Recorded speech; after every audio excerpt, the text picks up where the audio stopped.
tell you, this is where you're going to find positive vibes, guys. And I want to start by thanking our subscribers, the returning subscribers, the new subscribers. We really appreciate you. We thank you. And you're the reason we sit here and shoot the video every day, because you encourage us, you motivate us to do this work. Thank you so much. And I always tell you, we pray for you. May the Lord bless you, may the Lord enlarge you, may the Lord protect you and shield you together with your family. We don't take it for granted, guys. We appreciate a lot. Guys, somebody has fallen in love with the Caribbeans. I have come to like these two islands, Jamaica, Trinidad and Tobago. And those are the islands we have seen so far, apart from Haiti.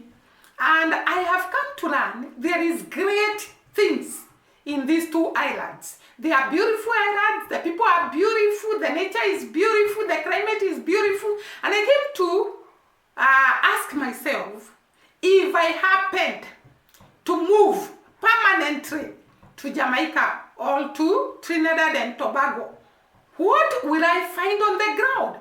What are the benefits of a new person or a person who does not belong to Jamaica or Trinidad and Tobago? What is the experience like? Because I wanted to learn, guys, and know how would I experience if I decided to relocate completely to Jamaica or Trinidad. And I found that these two countries are great.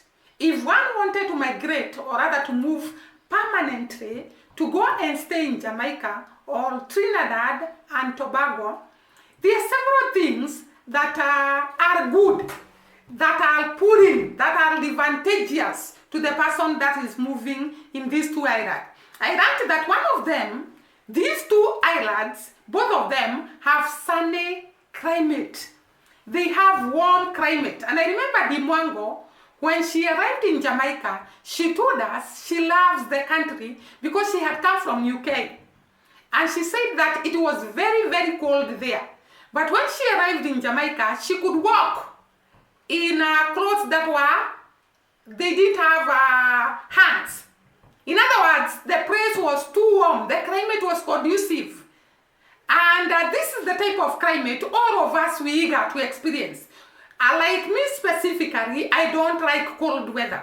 And therefore, when I saw their sunny climates and warm climate all out there, I said, this is the place I want to go. This is the place I want to experience. This is the place I would want to live. And therefore, I found it nice that the climate in Jamaica and Trinidad and Tobago is warm and it is sunny most of the days. And there, number two, I found that this Jamaica specifically has white sand beaches. Remember that in Trinidad and Tobago also, they have beautiful beaches. And therefore, this is a place whereby when I am free, when I don't have work, when I'm not busy, I can go and have fun in the beaches. I rest in those white sand beaches. I enjoy the soil and the water and the activities that I can do along the beaches. So this is a place whereby I will never get bored. I will never feel out of place. It is a place, a home, far away from home. And I found that this is an advantage I would consider if I am to relocate to Jamaica or to Trinidad and Tobago. Number three, I found that they are warm, friendly people. We have said once and again and again, the people of Jamaica are very welcoming.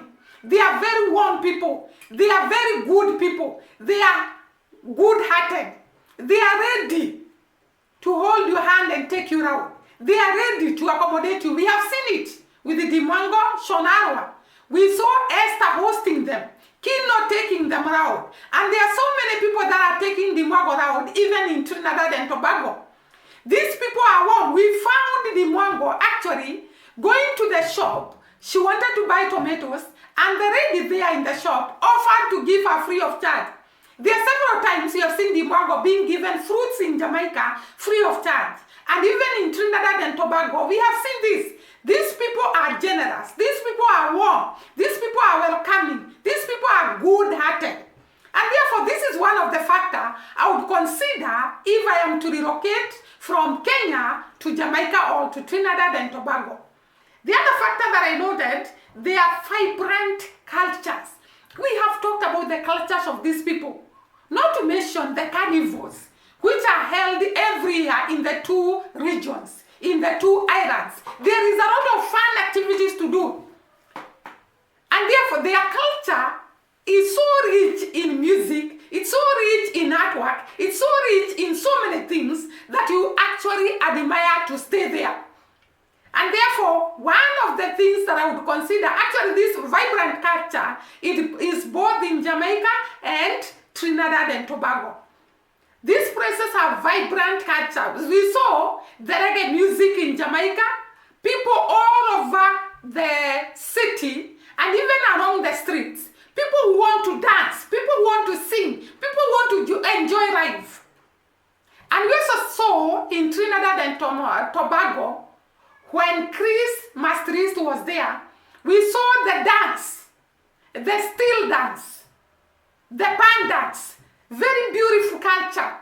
And therefore, it's not a boring place. It's not a place that you feel, I don't want to go there because people are not welcoming, there are no things to enjoy, their culture is boring. They have a vibrant culture which we can enjoy. The other thing is that these people have variety of foods, variety of fruits, variety of food crops. And one of the things people consider when you are relocating from where you are to a new place, you consider, am I going to die hungry? Am I going to starve in that place? So when I consider Jamaica and the high level of productivity, agricultural productivity, then I say I'm safe in terms of foodstuffs. In terms of fruits, there are so many varieties of fruits. And therefore, I found that this is a good place to live. Not mentioning, guys, that they have jobs available. Let me start with Jamaica. If I happen to relocate from Kenya to Jamaica, there are so many job opportunities according to what I saw. You can be employed in hotels because Jamaica is a tourism attraction site. So you can be employed in hotels, you can be employed in restaurants, you can be employed in the financial institutions, banks, and so on. You can be employed in farms, like we have the sugar farms, the cocoa farms, the coffee farms. You can be employed in agricultural areas, in offices, the white-collar jobs. There are so many, according to the information I got. I want to say information I got because there is someone, when I talked about the culture of the deceased in Jamaica and Trinidad, somebody came on arms to tell me that there is a lot of rise in what I was talking about.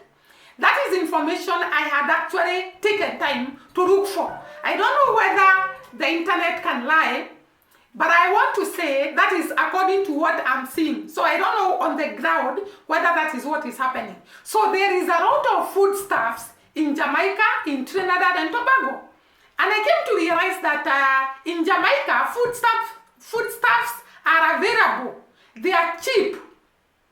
The first time Dimongo went to Jamaica, she was actually saying how expensive Jamaica is. But when she returned, she started telling us Jamaica is not as expensive as I had experienced when I had come the other time. I don't know whether it is because of climatic changes or the weather or the seasons, maybe. But I found that in Trinidad and Tobago, the food is readily available and it is cheap. It's affordable. The government have subsidized the prices of food, and therefore you can never go hungry. And this is one of the advantages of being in a place because of the availability of something to eat, something fresh, something natural. And this is what the two islands offer. Food availability, jobs availability, like I have said, and therefore I would enjoy coming to the Caribbean. The last one is strong economy. Both Trinidad and Tobago and Jamaica, they have a very strong economy. In Jamaica, for example, their economy is based on tourism. It's based on agricultural produce like coffee, cocoa. It is also based on the forests. It is also based on mining. We saw that Jamaica produces aluminium, bauxite, and therefore their economy is so strong because of this production, the minerals, the agriculture, the tourism. In Jamaica, the economy is very strong. That has come to Trinidad and Tobago. The economy is also very, very strong because of oil, cocoa, coffee, tourism, and all the foodstuffs they grow, including Jamaica.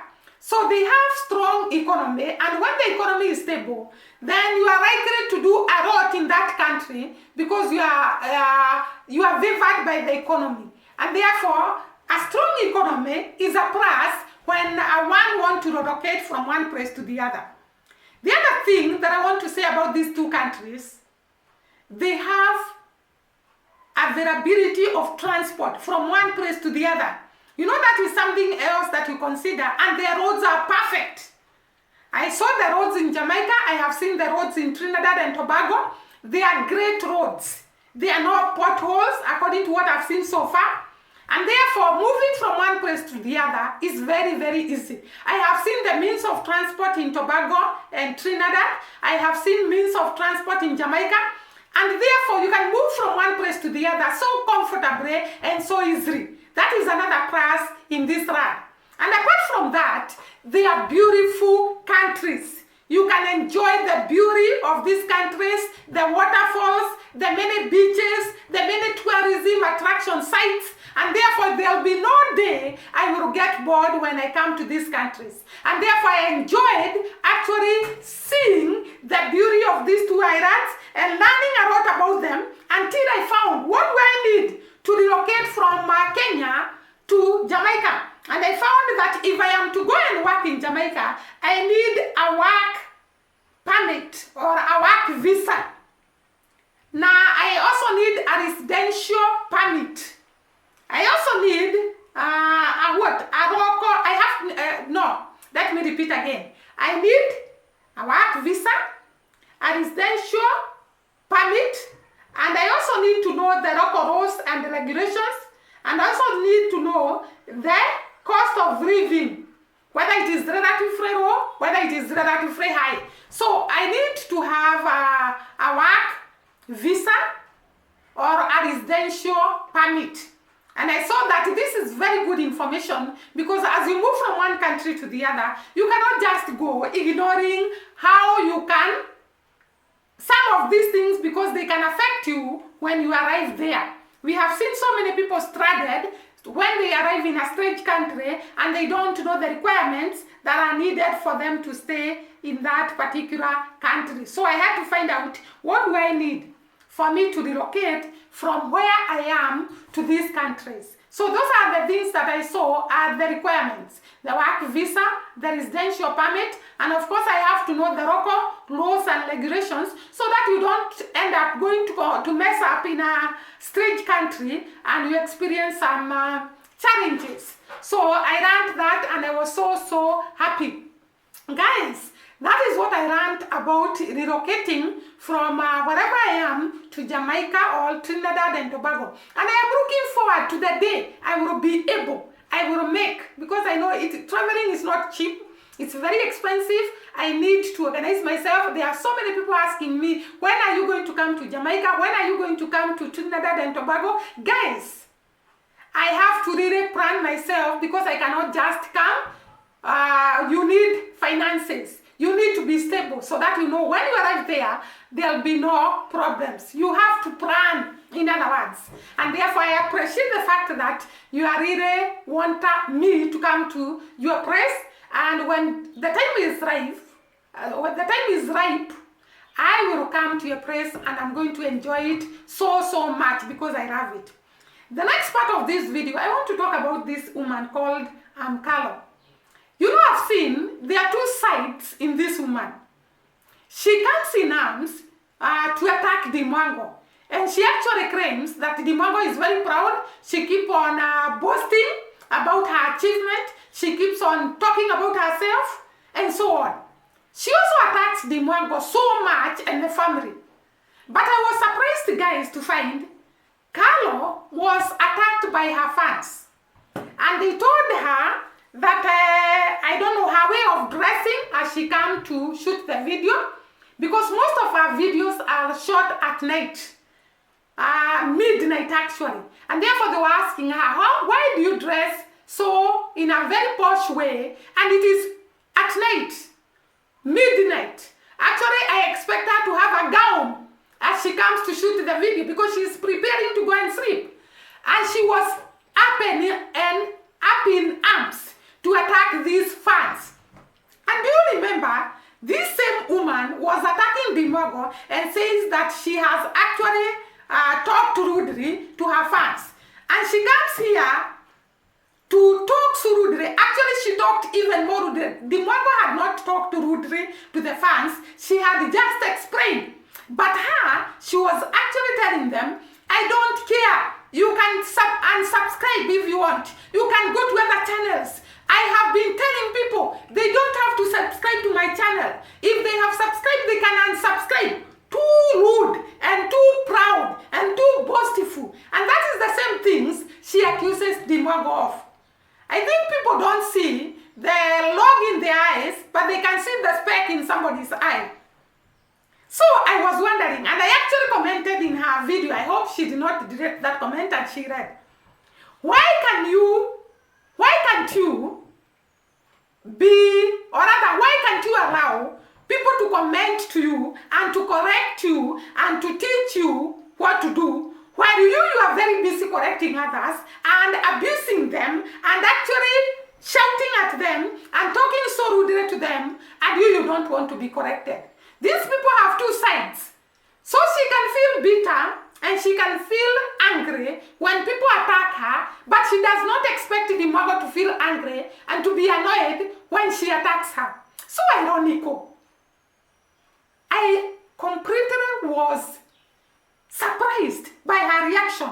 Actually, she talked, half of the video was an attack to the fans because they had commented on her. And one fan was telling her, just like it is a reaction video, we are reacting to you. The way you are dressing, the way you behave, the way you talk. Because it's a reaction video. We can comment and correct you. We can tell you where you are wrong. We can tell you what you are doing which is not right. Because she keeps on saying it's a reaction video. I'm telling Dimwango where she's wrong. I'm correcting her. Why are you so bitter when other people correct you? When you are busy correcting others with a lot of abuses. And you actually imitate them so bitter. You are so bitter. And you told people they call you demon. I think witch. But I was surprised at how you can react when people actually react to you. I thought since you are a negative reactor, you accommodate people and understand them. Because you expect the Mwango to understand you. So I don't understand why you don't understand the people who are reacting to you, but you want the Mwango to understand you. So ironical.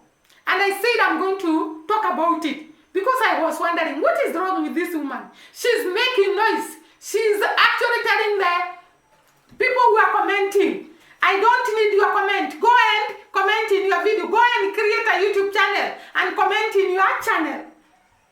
She was so bitter and so angry until I wondered, kumbe, you can be that angry while you keep on attacking others and you don't want them to react. You don't want them to talk. You don't want them to say anything. Shame on you. Just like you are telling Dimogo, shame on her. Shame on you. I never expected you to react like that. I never expected you to make noise to people. I never expected you to start telling people to unsubscribe to your channel. If I was one of your fans, I can go and unsubscribe and never watch your videos again.